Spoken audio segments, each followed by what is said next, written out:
Para você que está conosco na TV Notícias Agrícolas, bom dia, seja bem-vindo. Está começando o Realidades das Safras, onde juntos nós vamos aqui construir um retrato das principais regiões produtoras do Brasil, com a sua participação, com os relatos que vocês têm nos enviados. Para nós é ouro, privilégio poder contar da sua ótica, da sua perspectiva, como é que estão se definindo as safras do Brasil.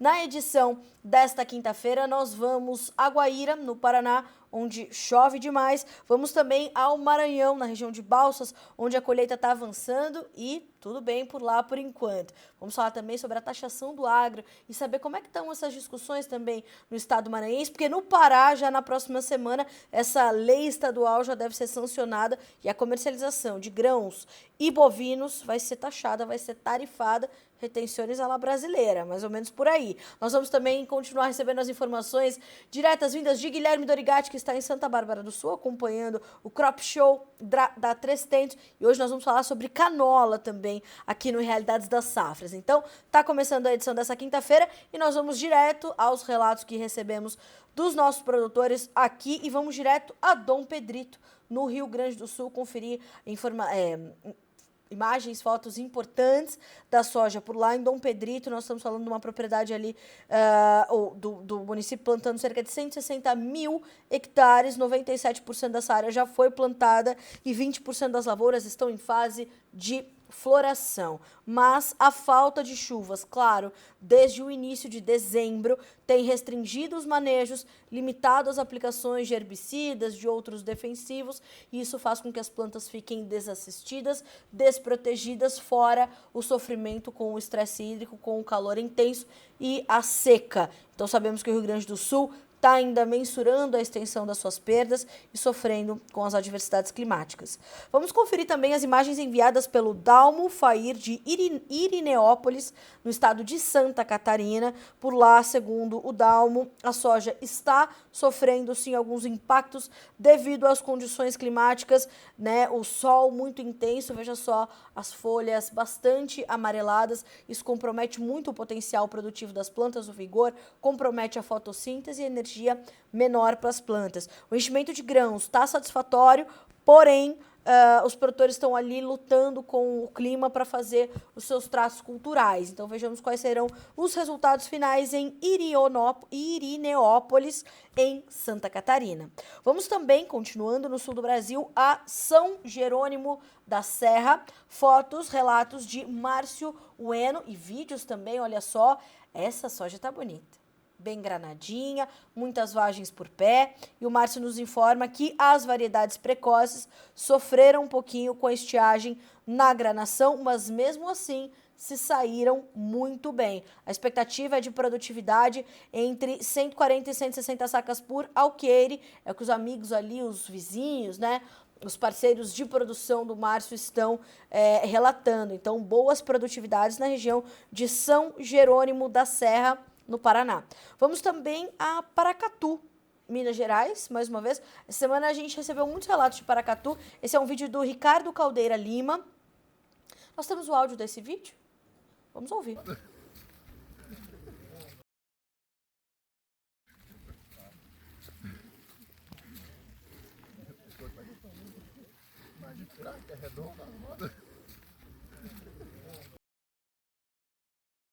Bom, relato então de Ricardo Caldeira Lima, de Paracatu, Minas Gerais. E vamos concluir os nossos relatos de hoje ainda em Paracatu com relatos do seu João Pinton, que esteve conosco no Realidades da Safra essa semana, inclusive, e como ele disse ontem na entrevista, as máquinas, né, as colheitadeiras acabaram atolando em algumas áreas ali, alguns talhões onde choveu demais. Então, é fácil a vida do produtor rural. Veja, e aí a pessoa tem que ir até lá, senhoras e senhores, para entender o que é atolar uma máquina deste tamanho. E o pior, como é que é para desatolar uma máquina desse tamanho, né? Então, é o produtor rural brasileiro, mais uma vez, deixando evidente a sua coragem e a sua resiliência. Então, sabemos que há muitos... Vamos acompanhar esse vídeo. Vou dar uma mexidinha, o trem piorou. Olha, pura bucha. Acho que é só colher, ficar no arzinho condicionado? Vai. Pura bucha. Senhoras e senhores, Ser, pro- ser produtor rural no Brasil. Vamos ver mais um vídeo que o seu João Pinton enviou para nós. Aí, ó, pra você ver como é que tá o esquema. A rasura da água aí.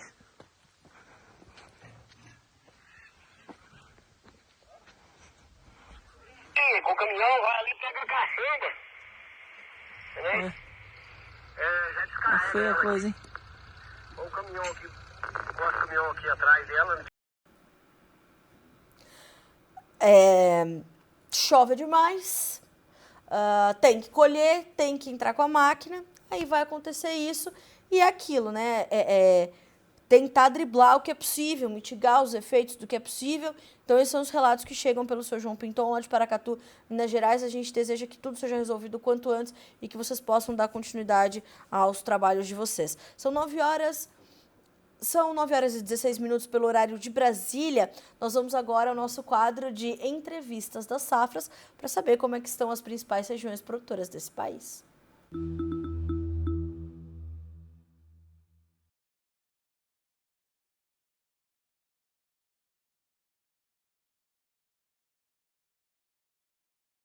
Nós começamos o nosso giro desta quinta-feira lá pelo estado de Maranhão, pelo estado do Maranhão, na região de Balsas. Nós vamos receber em mais alguns segundinhos o Daniel Lesch, que é o presidente do Sindicato Rural do município. Por lá, nós temos ali a região podendo receber algumas chuvas nos próximos dias e isso pode, inclusive, favorecer as lavouras ali para concluírem bem o seu ciclo. E nós vamos buscar também entender com o Daniel como está essa situação ou essa preocupação em relação dessa taxação sobre o agro do estado. Daniel, bom dia para você, seja bem-vindo. É um prazer ter o senhor conosco aqui no Realidades das Safras, aqui no Notícias Agrícolas. Bom dia, é um prazer também poder falar com vocês aí. Muito obrigada. Daniel, como é que a safra vai se concluindo aí na região de Balsas? Nós temos algumas chuvas previstas para os próximos dias. São chuvas que podem beneficiar as lavouras nesse momento do ciclo, nesse momento da temporada? Nós temos previsão de chuva para esses dias que vem agora, mas até o momento ainda não tem chuva significativa, né? Dentro do mês de fevereiro teve poucas chuvas na região, até a gente já está precisando de chuva aí para as lavouras. As lavouras mais tardias aí estão necessitando de chuvas e a gente espera que chova e não chova demais para poder avançar a colheita, né? A colheita está indo bem, estamos colhendo, rendeu bem esses últimos dias a colheita e foi bem, então a gente espera que continue um tempo bom para colher e que chova para as lavouras que estão estabelecidas ainda terminar o ciclo delas. Daniel, como é que a gente está avaliando a produtividade até esse momento? São bons índices de produtividade? Eles acabam superando o registrado no ano passado? Que números o senhor já consegue dividir conosco? Bom, o que a gente tem de relato aí dos produtores, que a produtividade está ou igual ao ano passado ou um pouco abaixo. Eu acho que um tanto por causa da chuva, que foi dentro do mês de janeiro, muito chuvoso, muito nublado, então eu acho que um pouco esse aí influenciou na nossa lavoura aqui de soja aí do estado. Daniel, como é que o senhor está avaliando essa conclusão de safra e a necessidade de comercialização dos produtores? Os negócios estão acontecendo, os preços estão pelo menos satisfatórios, não vão ser os melhores preços que os senhores já viram, certamente. Mas como é que essa finalização de safra e a comercialização estão caminhando juntas? Como é que estão os negócios aí na região de Balsas? O produtor tem vendido, aos poucos vai fazendo os negócios que precisa, um pouco antes, um pouco dentro da safra, deixa um pouco para vender mais tarde, mas acho que o negócio tem andado mais ou menos acompanhando o mercado aí, cada produtor conforme a sua realidade, a sua necessidade, vai fazendo a negociação. Os preços não têm ficado muito bons, estão em torno de 10% mais baixo que na safra passada, o preço de soja esse ano, então os custos aumentaram mais do que isso, então eu acho que o retorno esse ano vai ser um pouco menor, o produtor tem que colher bem, ter uma boa produtividade para poder se manter estável na atividade, né? Eu acho que a gente esperava um preço um pouco melhor esse ano e não está acontecendo isso, né? O produtor segurou um pouco mais as vendas, vai vender mais tarde um pouco para tentar pegar um preço melhor, e não foi o que conseguiu até agora, até o momento. Daniel, isso acaba trazendo alguma preocupação, inclusive, em relação às próximas safras, ao planejamento das próximas temporadas, justamente por conta dessas margens muito apertadas, a margem para planejar as próximas safras também fica mais ajustada? Eu acho que o produtor começa a pôr um pouquinho o pé no freio, né? Diminui os investimentos, corta o investimento, não é isso? Diminui a possibilidade de abertura de novas áreas aí, de expansão, e por isso o produtor começa a diminuir e pôr um pouquinho a cautela no negócio dele. Eu acho que o preço baixo não é muito animador, tanto para o mercado de máquinas também, isso influencia bastante, vai deixando um pouquinho mais, o produtor vai deixando os maquinários mais antigos na fazenda, ao invés de fazer a renovação com os preços mais baixos, né? E isso é possível perceber que essas preocupações são crescentes, elas vão se apresentando em mais de uma região do Brasil, né? Nós tivemos um probleminha ali com a conexão do seu Daniel, a gente vai ver se consegue restabelecer esse contato. Até que isso aconteça, a gente já tem o nosso próximo convidado? Tá. Então vamos fazer o seguinte: tivemos as informações do seu Daniel. Se a gente conseguir tê-lo de volta, bem, senão a gente vai tentar ali terminar de apurar as nossas informações com ele e trazer para vocês de aqui de alguma forma. Enquanto isso, a gente recebe o seu Silvanir Rossetti, que é presidente do Sindicato Rural de Guaíra, no Paraná, que é para onde nós vamos agora. Seu Silvanir, bom dia para o senhor, seja bem-vindo. É um prazer ter o senhor conosco aqui no Realidades das Safras, aqui no Notícias Agrícolas mais uma vez. O senhor está em casa, né, seu Silvanir? Tô. Bom dia, tô em casa. Bom dia. Bom dia. É bom estar com o senhor mais uma vez. Seu Silvanir, como é que estamos Opa. concluindo a safra por aí? A colheita está em andamento, mas parece que chove demais por aí, né? Aqui na região de Guaíra, perdão, aqui na região de Guaíra tá no finalmente, né? Vamos dizer, praticamente quase que dá por encerrado já. E nós estamos falando de que médias de produtividade, seu Silvanir, foi uma boa safra, apesar dessas situações pontuais de clima um pouquinho mais difícil? Eu acredito que as médias aqui do município ficam entre 50 sacas por hectares a menos. E, seu Silvanir, como é que, com essa produtividade, o senhor está vendo aí a comercialização, o avanço dos negócios, como é que estão as margens de vocês diante dessa produtividade? É uma produtividade bastante limitada, né, seu Silvanir? Com certeza, Carla.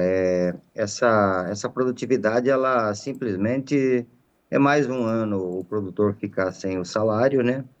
E possa cobrir suas contas, em partes, né? Que tem produtores que foi péssimo, porque esse ano aqui na região nossa, a gente tem acompanhado a região no geral, no oeste do Paraná, tem muitas divergências de locais, assim, com índice pluviométrico bom. Então, tem regiões aqui que praticamente questão de 1.000 metros e o milho, o soja, vamos dizer, o soja em si, ele praticamente não teve a chuva que era tão esperada dia 25 de dezembro, e deu uma diferença praticamente, onde passou essa chuva aí, uma questão de 18 milímetros, deu uma diferença aí praticamente de 40 sacas de soja. E, seu Silvanir, como é que dá para mitigar os efeitos disso? É planejar de uma outra forma? É pensar em reduzir custos para a próxima temporada? O quanto disso pesa para os senhores para pensar nas próximas safras? Olha, na realidade, o produtor paranaense, ele está sendo um malabarista, um equilibrista, porque aqui na nossa região, nessa região oeste aqui, já estamos há 4 anos com frustrações, se não é safra de verão, é safra de inverno. Então, o produtor, ele está sobrevivendo aí somente com nem 50% da capacidade de oxigênio, porque é mais um ano, né, como eu falei, passar sem uma receita, e muitos prorrogaram suas contas, praticamente elas vão começar a partir aí do vencimento desses financiamentos aí, muitas empresas, muitos faz trocas de produto aqui na região, então 30 de março que a gente vai sentir mesmo a realidade da situação do produtor. Então, cabe aguardar o que vai ter aí com esse preço do soja aí, praticamente se tornou muito difícil para quitar os custos, né? Então é uma é uma situação muito grave aqui na região. Seu Silvanir, a gente está falando de que níveis de preços e como é que está a qualidade da soja também aí na região de Guaíra? Eu tenho conversado muito com lideranças, como o senhor, com outros produtores, que essa, na minha modesta análise, é uma preocupação para mim, ver que vocês estão sofrendo com esse excesso de chuvas, com essa perda de produtividade, e me parece que a qualidade da soja também acaba ficando comprometida, né? Ah, sim, com certeza. Ela acaba não completando o ciclo, né? E com essas temperaturas altíssimas que tivemos, mesmo assim, em lugares que tinham umidade, um pouco de umidade, onde que passou algumas pancadas de chuva, mesmo assim não conseguiu completar o ciclo, porque foi muito escaldante, umas temperaturas muito altíssimas e a soja não aguentou. Então, os grãos praticamente eles ficaram menores, muitos ficaram esverdeados, né? Então, isso compromete diretamente aí uma parte da qualidade de grão aqui que ficou nessa região. E as dessecações daí, como já vem um ano muito conturbado, soja desde o início do plantio já foi meio complicado, então quando se plantou, teve partes que pegou umidade, teve parte que depois que choveu, então a soja ela teve dois tipos de crescimento, né? Uma nasceu depois, e essa daí, como foi dessecada também, acaba misturando junto e fica muito ruim a qualidade do soja. Seu Silvanir, como é que tá a perspectiva agora para fazer a safrinha de milho? Difícil, eu imagino, mas tem que fazer. Olha, é impressionante, Carla, que ontem o Theo foi no show rural, né? Sei. E a gente vai em direção a Cascavel. Guaíra, você pegar a extensão de Guaíra, que eu moro praticamente num lado e tem que atravessar o município, a rodovia 63, e é incrível de você ver questão de 5 km, um lugar está quase todo dia chovendo, e o outro lado, praticamente, quem plantou já uma boa parte morreu e não teve mais, praticamente perdeu a planta, né? E ali onde que está chovendo demais, você olhando pela rodovia, você vê que não estão conseguindo plantar. A terra está lá sem poder plantar. É incrível esses acontecimentos. Então, Exato. vamos dizer assim, uma mistura total aqui na nossa região. Tem um lugar onde que passa a chuva, que quem está conseguindo plantar o milho está germinando bem, está crescendo, e quem não conseguiu, ou quem arriscou nas previsões, perdeu. Então, está assim a situação. Está tudo mascarado aqui na região. É difícil, né, seu Silvanir, porque trazer a realidade, e a gente já tem esse quadro aqui, esse programa aqui no Notícias Agrícolas, Realidades das Safras, é para dar voz aos senhores mesmo. Como é que o senhor está vivendo esse momento, enquanto mais do que produtor, seu Silvanir, como liderança, quando o senhor é ou questionado por outros produtores, ou por outros presidentes de sindicatos rurais, ou por outras associações, como é que o senhor avalia esse momento da produção de grãos no estado do Paraná, da sua ótica, da sua perspectiva, da sua experiência?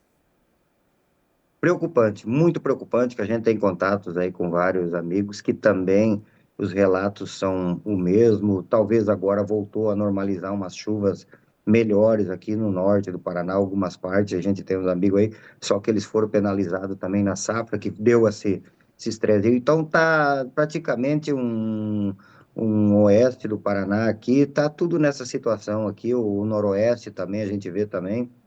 Então, é a mesma história, o mesmo desânimo, vamos dizer, um ar de desespero, porque queira ou não queira, você tem compromissos, tem investimento que você acreditou na safra, né? Sim. Então, isso daí vai chegando o momento de você pagar as parcelas ou renegociar, você tira o sossego do produtor, porque quando você tem um clima bom e uma produção que promete ter uma boa safra, tudo se modifica, viu?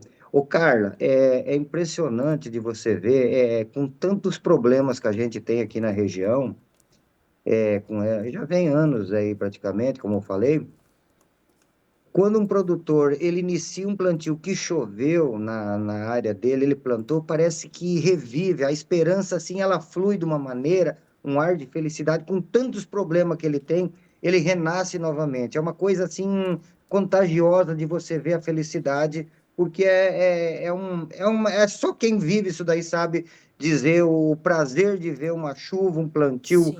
emergindo e você ter sonhar por uma produção que você vai dar continuidade nela e vai conseguir atingir seus objetivos. Então é uma coisa assim gratificante quando o clima nos favorece. É verdade, seu Silvanir. Eu quero muito lhe agradecer por estar conosco mais uma vez. O nosso tempo hoje está um pouquinho agitado, porque a gente tem o Guilherme Dorigatti lá no Rio Grande do Sul também nos mandando algumas informações. Mas o senhor sabe, o senhor está em casa e o nosso objetivo aqui no Notícias Agrícolas, o senhor fala conosco há muitos anos. E o nosso objetivo é justamente dar voz ao produtor rural, é ser o site do produtor rural e trazer aquilo que é verdade, que os senhores precisam trazer e ampliar o acesso à informação. Então, conte sempre conosco para continuar trazendo essas informações. Eu lhe agradeço sempre por trazer o máximo de informações que o senhor pode, o máximo de verdade que o senhor consegue colocar nos seus relatos. Para nós isso é ouro, viu, seu Silvanir? Desejo que o máximo que o senhor possa fazer para concluir bem as suas safras e fazer a safrinha com toda a resiliência e coragem que o senhor tem, o produtor paranaense tem, que assim o faça e conte sempre conosco. Bom, muito obrigado, Carla. Eu que sou sempre grato à Notícias Agrícolas por estar levando a realidade que está acontecendo diariamente no campo a nível de Brasil. Sempre é um site sempre envolvido com o produtor rural e podendo divulgar a realidade do campo, né? Gostaríamos de estar aqui sempre podendo trazer uma hora, uma notícia. Nossa, estamos produzindo aquilo que nós conhecemos e investimos, né? Mas essa hora vai chegar, porque eu falo para você, a esperança do produtor é a última que morre. Sou muito grato a vocês e sempre serei grato. Sempre vocês estiveram junto com nós, caminhando com nós e sempre vendo os nossos problemas e as nossas felicidades quando temos também. É verdade. Obrigada, Muito seu obrigado. Silvanir. Eu que lhe agradeço. Bom trabalho para o senhor por aí. Um abraço e até a próxima. Opa, eu que sou grato. Um abração para todos os que estão assistindo também e para vocês. Obrigada, seu Obrigadão. Silvanir. Obrigada. Bom, eu sempre me emociono muito quando eu ouço os produtores rurais e quando eu vou ouvir gente como o seu Silvanir. Ouçam o episódio do Conversa de Cerca que nós fizemos, Conversa de Cerca Podcast, que nós fizemos com o seu Silvanir. É muito bom para você conhecer o Brasil. Eu digo sempre que o brasileiro pouco conhece do Brasil, como conhece, por exemplo, o seu Silvanir Rossetti, entre os produtores que nós acompanhamos por aqui. Vá revisitar esse episódio, que é muito, muito legal. Vamos trazer de volta o seu Daniel Leste, lá de Balsas, no Maranhão, para a gente concluir aqui as nossas informações vindas sobre a safra maranhense. Então, temos essas... continuando a construir esse retrato das safras. Seu Daniel, o senhor está de volta conosco, certo? Oi, seu Daniel. Seu Daniel, o senhor já tinha me dado um panorama da safra. Eu queria saber do senhor como é que está essas discussões que há pouco aconteceram no Estado em torno de uma possibilidade da taxação do agro, como no Pará vai acontecer já na próxima semana, segundo o presidente da ProSoja Pará, o seu Vanderlei Ataídes. Na semana que vem já deve ser sancionada a lei estadual que tarifa a comercialização de soja, de milho, de bovinos, mineração, madeira, e essa discussão aconteceu aí também no estado do Maranhão. Elas continuam a acontecer e essa lei também pode entrar em vigor por aí? Isso pode acontecer, seu Daniel? Pois é, essa é tá ficando complicado, essas imposições que os governos dos estados estão colocando para os produtores, né? É uma taxa aqui no Maranhão de 1,8%, que seria hoje em torno de 10 a 15% do lucro do produtor. Então, o produtor pagaria um imposto hoje de 15%, digamos, do que ele produzir, do que ele tiver de lucro dentro da propriedade. É um imposto alto, fica difícil para a classe conseguir se manter na atividade. A gente está numa discussão com o governo para tentar diminuir ou ver, ou então a gente vai judicializar essa questão aí, porque a gente acha que é injusto um estado que está crescendo, que está entrando na parte da agricultura, tentando levar um pouquinho mais como diz, de dinheiro, de força para dentro da cidade, dos municípios, né, com o agronegócio entrando, por exemplo, Balsas, que é uma cidade aí que hoje está muito forte na agricultura e é pujante dentro do município, o padrão de vida das pessoas tem mudado, a geração de emprego aumenta bastante. E se você pega um ano que nem esse, que os lucros do produtor já vai ser muito baixo, quando tiver lucro, ter uma taxa de mais 1,8% em cima da produção, nós vamos ter um declínio ainda mais, né, nessa questão de expansão de área, de investimento que o produtor vai fazer no agronegócio. Então, a questão de geração de emprego e renda dentro dos municípios vai diminuir com essa taxa. Então, a gente tem lutado para tentar, se não conseguir extinguir ela, pelo menos diminuir e fazer alguma coisa que o dinheiro retorne para os produtores, porque o problema é você pagar uma taxa dessa que é para ser para manutenção das estradas, das rodovias, e depois você vê esse dinheiro sendo aplicado em outras coisas e o produtor sempre pagando a conta. Então, o que a gente busca é, se for para ter essa taxa, ela tem que ser destinada justamente para manutenção de estrada, de rodovia, para ter um retorno para o produtor, porque só pagar a conta e não ver retorno não viabiliza o negócio. E, seu Daniel, é bastante sério o que está acontecendo, porque como aconteceu no Pará, eu imagino que não vá ser muito diferente no Maranhão, o governo não está disposto a revogar essa lei.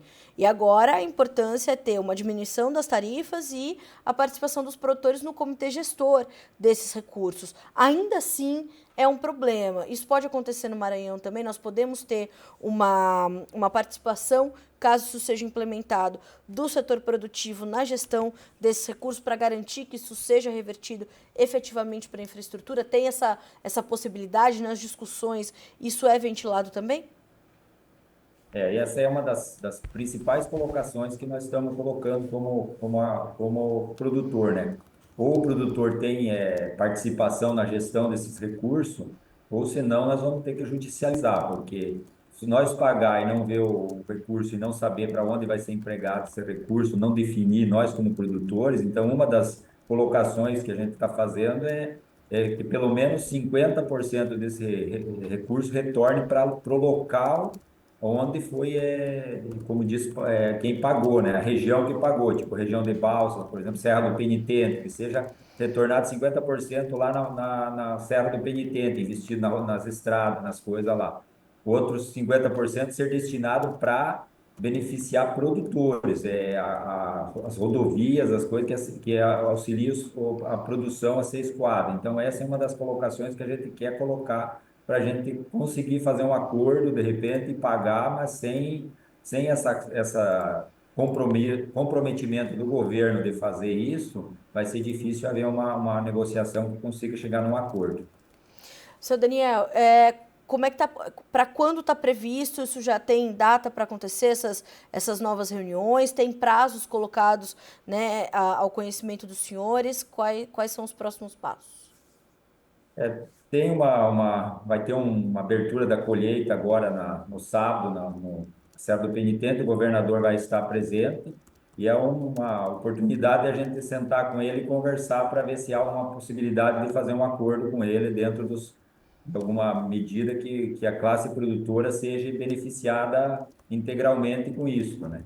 E já teve reunião da ProSoja aqui dentro do estado, ficou quase que decidido que seria judicializado isso, porque nas primeiras conversações com o governo não sinalizou de abrir a mão dele de ficar definir os destinos desse dinheiro, né? Então, e os produtores querem ter a voz ativa dentro de uma comissão ali para poder definir aonde que vai ser empregado e qual a maneira que vai ser investido o dinheiro, porque a gente vê que os nossos estados aí gostam de cobrar bastante imposto, mas quando chega para fazer uma reforma ou alguma coisa, por exemplo, dentro do estado do Maranhão, a reforma previdenciária que foi aprovado perante a unidade, a Federação do Brasil, né, não foi aprovado dentro do estado, né? Então começa por aí, né?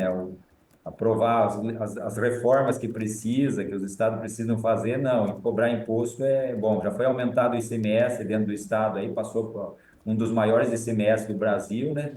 E aí agora com mais essa taxa aí, cada dia mais pesando para o contribuinte. Seu Daniel, eu quero muito lhe agradecer por estar conosco e dividir essas informações com a gente nessa quinta-feira. Nós estamos em cima desse assunto. O senhor fique à vontade para qualquer momento que queira atualizar essas informações, entrar em contato com a nossa equipe e a gente traz o senhor de volta para manter a nossa audiência atualizada em relação a esse assunto. Obrigada mais uma vez por estar conosco, por voltar aqui com a nossa conexão para a gente concluir essas informações. Um bom dia para o senhor e até a próxima. Bom dia, eu que agradeço de poder participar e colocar aquilo que está acontecendo dentro do nosso estado aí para o Brasil inteiro. Muito obrigada. Obrigada, seu Daniel. Uma boa quinta-feira para o senhor. Até mais.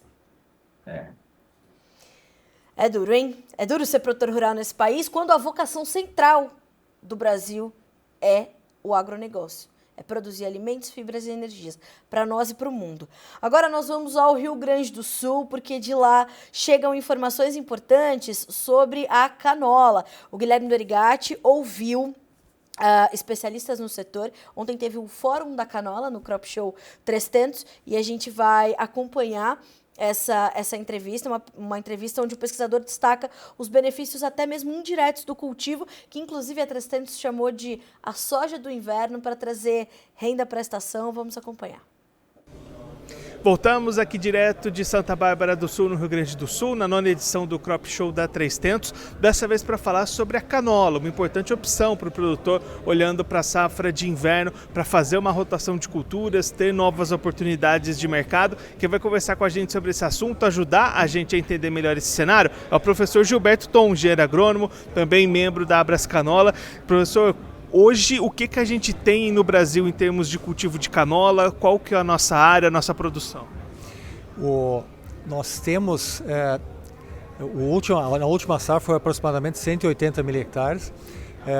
A canola vem num crescimento muito, muito importante, como resultado de várias décadas. Nós temos 50 anos de canola no Brasil e nos últimos anos a gente se dedicou com muito afinco, com muita seriedade, a desenvolver o conjunto de tecnologias, de trazer o melhor das tecnologias mundiais nesse assunto.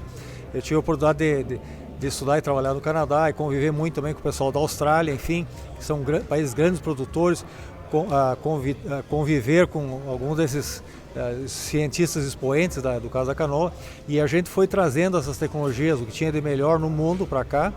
E com isso nós temos, como dizer assim, um alicerce para avançar com a produção de canola.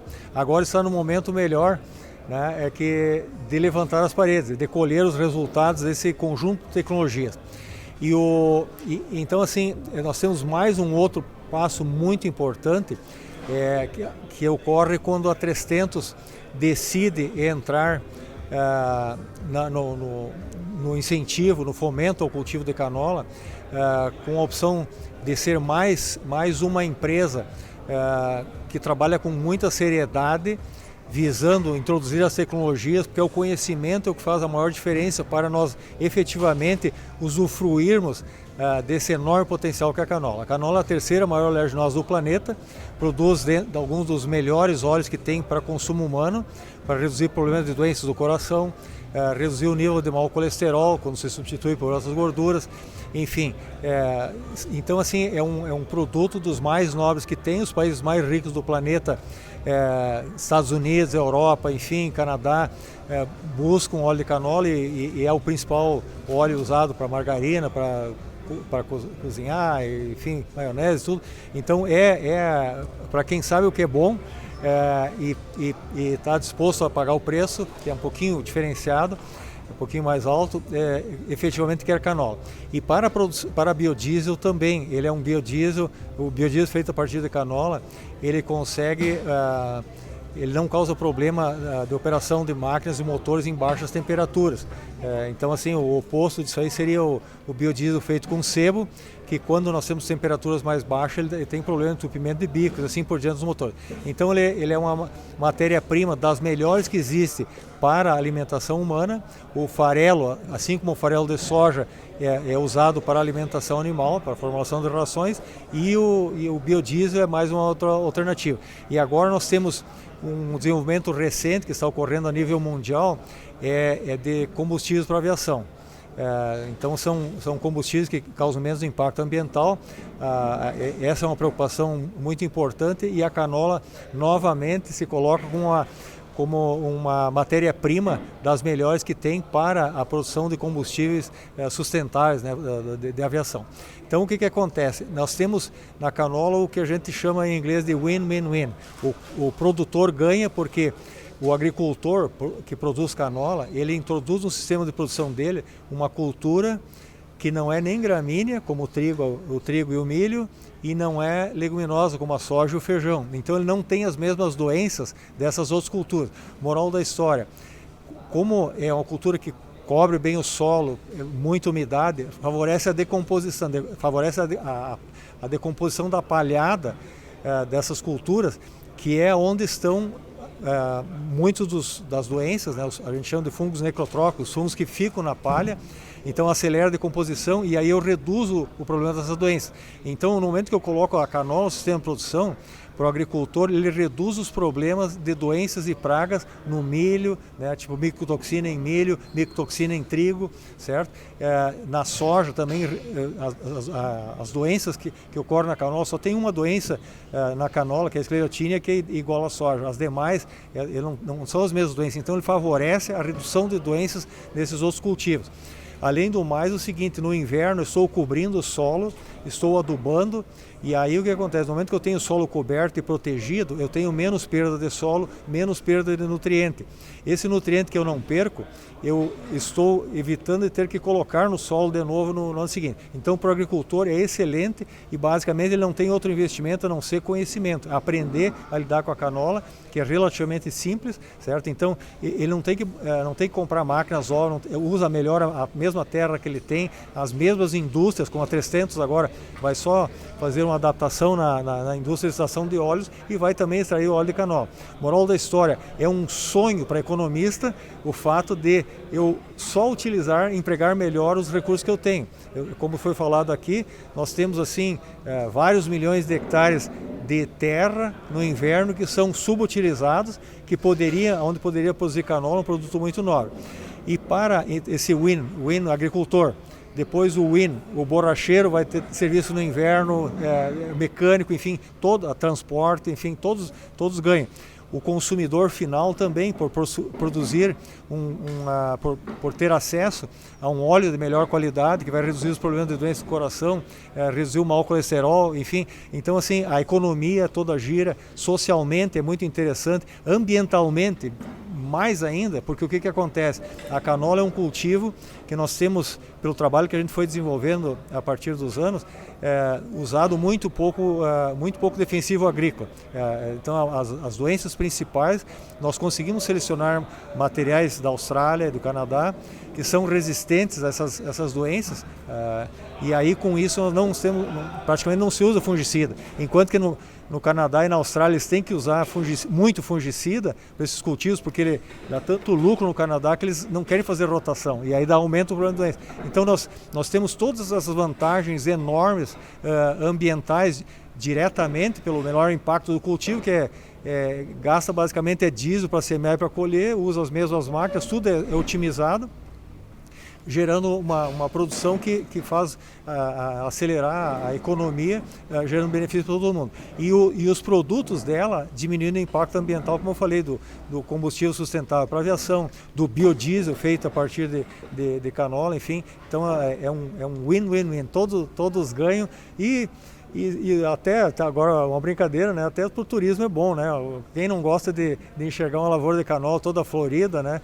Então até existe na Ásia países que aproveitam a flor da canola. E outro aspecto também muito importante é que as flores da canola, pelo fato, é uma característica da espécie, são muito atraentes para as abelhas e fornecem alimento no inverno, quando o alimento é escasso. Nós basicamente temos só eucalipto aí produzindo flor, enfim, muito poucas espécies que sustentam, que provê alimento para as abelhas.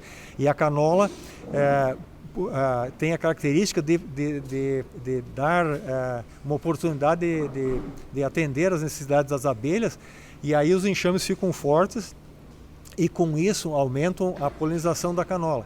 Nós temos estudos publicados inclusive na Nature mostrando aumento até 24% no rendimento de canola pelo fato de ter presença das abelhas. E as abelhas podem produzir, bem manejado, até 40 quilos de mel por hectare por ano. Então, assim, uma diversidade enorme de ganhos com baixíssimo impacto ambiental comparado com tudo o resto que nós temos aí.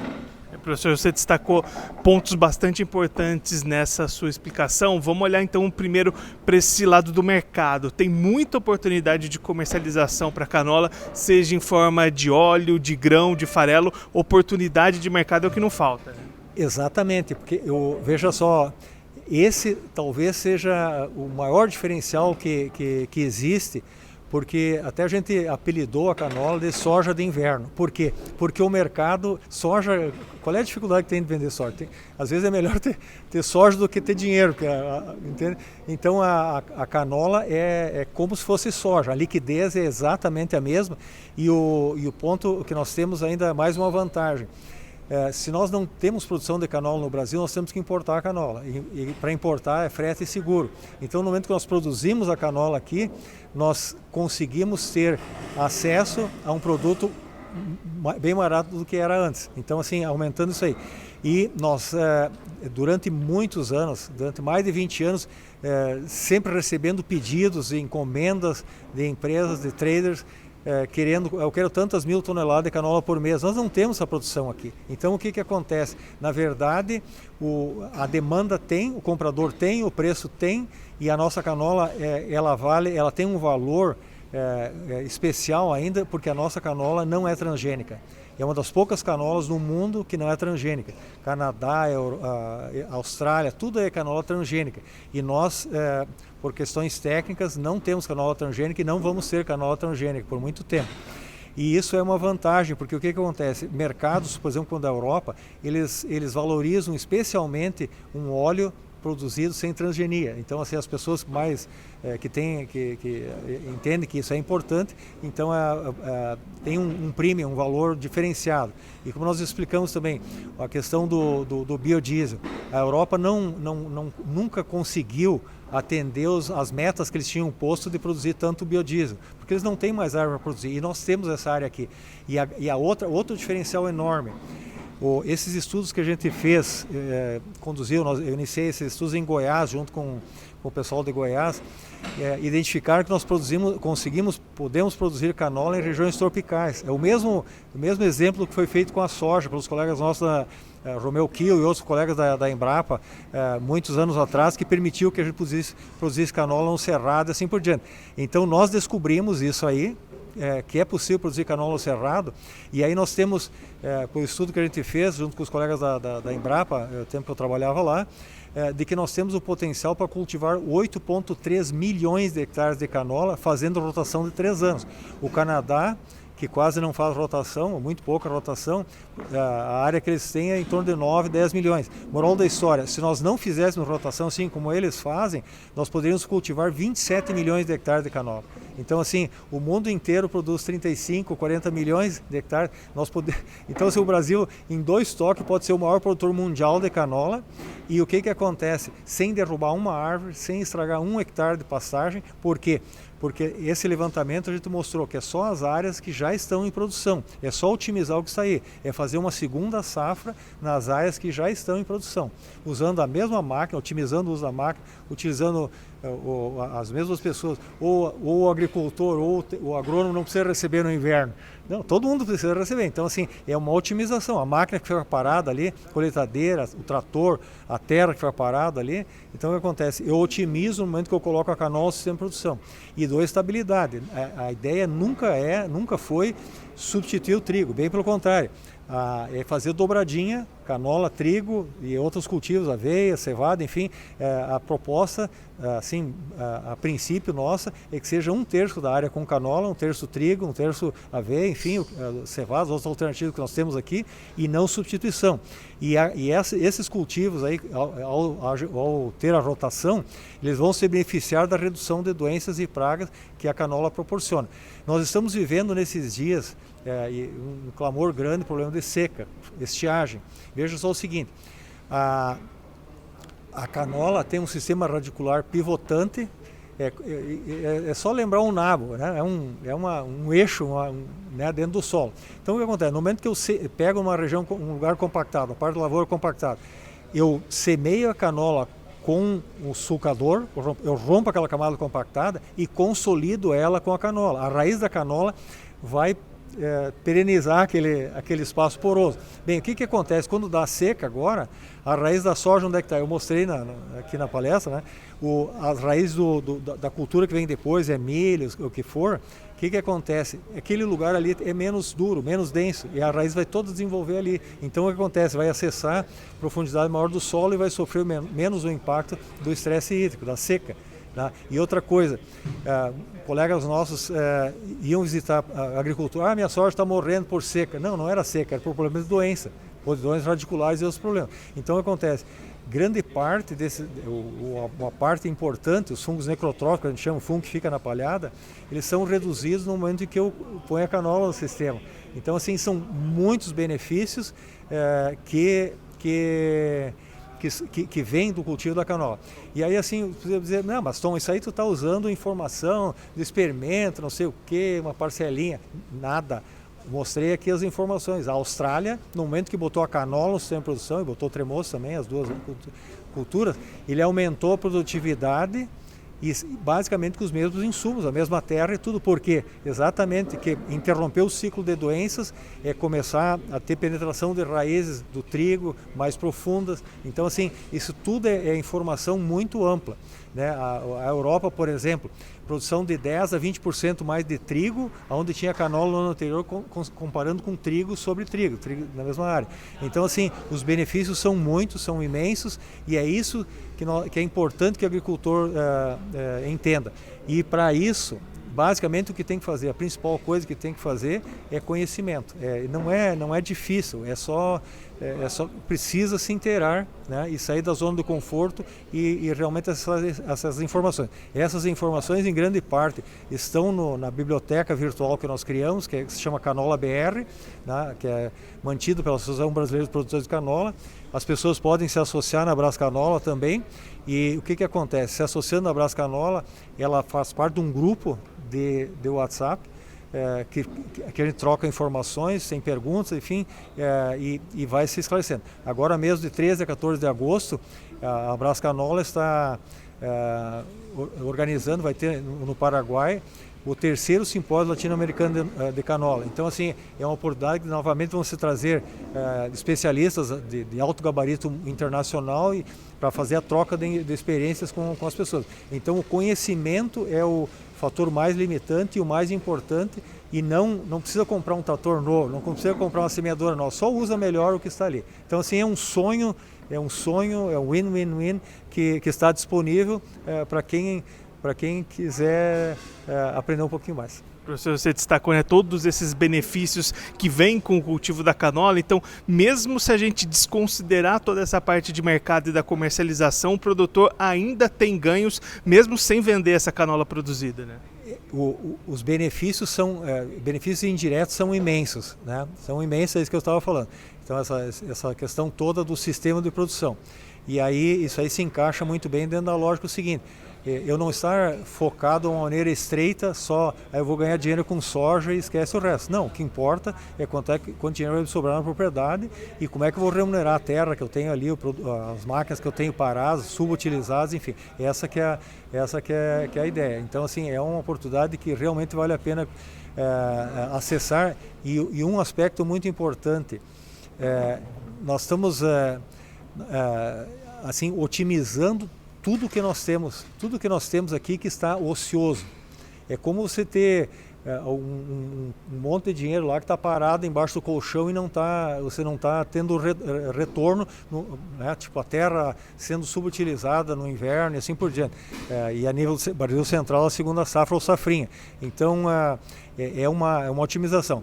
Nessas regiões tropicais, cerrado, o pessoal faz milho safrinha, que é mais lucrativo que a canola, quando não falta chuva, enfim, quando não tem geada, o milho safrinha ele é mais lucrativo que a canola. Só que o seguinte, o milho também começa milho sobre milho, problema de micotoxina, fungos, tudo que é jeito, gasta muito com fungicida. Coloca a canola para interromper isso aí na rotação. Então, assim, é uma otimização que faz sentido, como você falou, não. Se olhar pelo lucro do cultivo em si, é ótimo, a oportunidade de fazer dinheiro, enfim, mas além disso, os benefícios para as outras culturas do sistema. Tá? Para a gente encerrar, professor, você destacou todos esses benefícios, esse bom lado da canola, essas perspectivas até de crescimento, o Brasil podendo se tornar de repente até o maior produtor mundial. O que falta para a gente chegar lá? Qual que é esse caminho para a gente se tornar e usar todo esse potencial que a gente tem? O importante é o conhecimento, é se inteirar, né, se inserir nas veias da informação. Então, o que acontece? Nós temos para começar a caminhada, o primeiro passo é o seguinte: eu decidi que eu quero fazer 1/3 da minha área, ou 50 hectares, enfim, a área que quiser de canola. Como é que eu vou fazer isso aí? Não tente fazer sozinho. Se vincule a quem já fez, porque a primeira coisa, precisa regular a semeadora muito bem. E essa regulagem pode ser feita agora no galpão. Levanta ela, né, macaqueia ela e faz a regulagem da semeadora. Existem discos específicos para canola. Então, esse é aprender com quem já fez para semear bem. Esse é o primeiro ponto. São sementes, a gente usa no máximo 3 kg de semente por hectare. Então é só o seguinte: olha, compara com trigo, né, a quantidade de semente N vezes mais. Então, assim, esse é o primeiro ponto, o primeiro desafio. Outra coisa, botar a doação correta. 30 kg de N na base, na semeadura, é fundamental. E aí, o que acontece? Mercado tem, e agora está aumentando a concorrência, porque tem mais empresas entrando, né, no mercado para comprar. E não se preocupe que vai ter para quem vender. Isso aí e vai melhorar muito mais ainda, porque no momento em que nós temos mais produtores, temos mais pontos de recebimento e a coisa daqui só vai para frente. Então, assim, a fase mais demorada já aconteceu e agora nós estamos num crescimento exponencial da produção. E o outro aspecto muito, muito importante, veja só o seguinte: o risco é zero sobre zero. Compara com tudo o resto que o agricultor faz. Por que é zero? Porque é o seguinte: você tem semente, fertilizante, o conjunto basicamente o pacote de insumos, as empresas estão oferecendo isso aí, que se chama de barter, né, uma troca. Em troca desses insumos, você tem que entregar X saco de canola, tá? O que acontece? O seguro agrícola te garante muito mais que isso aí já. Moral da história: não colheu nada, perdeu tudo. O adubo que você colocou na canola está pago e ele induz, favorece a colher 400 a 500 quilos pelos nossos suplementos a mais de soja por área. Então, assim, vamos dizer que deu tudo zebra, perdeu tudo, enfim, ganhou 500 quilos de adubo que fica para a soja. Isso aí é ouro, né? 500 quilos de soja a mais pelo adubo que colocou, desculpa. Então, assim, não tem como perder. E o que precisa fazer? Aprender a lidar com o assunto e se inserir, né? Chegar junto com quem já fez. Professor, obrigado por atender a gente, por essa verdadeira aula do cultivo da canola para a gente, para quem está acompanhando a gente também. Muito obrigado pela oportunidade e sucesso para todos, né? Um privilégio para nós poder ter essa aula aqui também no Realidades das Safras, né? O professor Gilberto Thom dando todos os detalhes sobre o cultivo da canola. Como eu falei ontem, foi um fórum só dedicado a esse cultivo que tem um potencial enorme, como vocês ouviram durante a entrevista, não só para uma alternativa a mais de renda, mas como uma alternativa para problemas no campo. Então, controle de doenças, de pragas, enfim, a canola pode ter ali um potencial enorme no Brasil, é saber implementar ela na sua rotação, na sua gestão, enfim, importantíssimo, um privilégio para nós ter essa aula também com o professor Thom. Bom, nós vamos concluindo por aqui a edição desta quinta-feira do Realidades das Safras. Na sequência, Erickson Cunha assume essa bancada para te trazer informações do clima, a previsão do tempo. É um instante só, já volta para você a programação da TV Notícias Agrícolas. Até mais!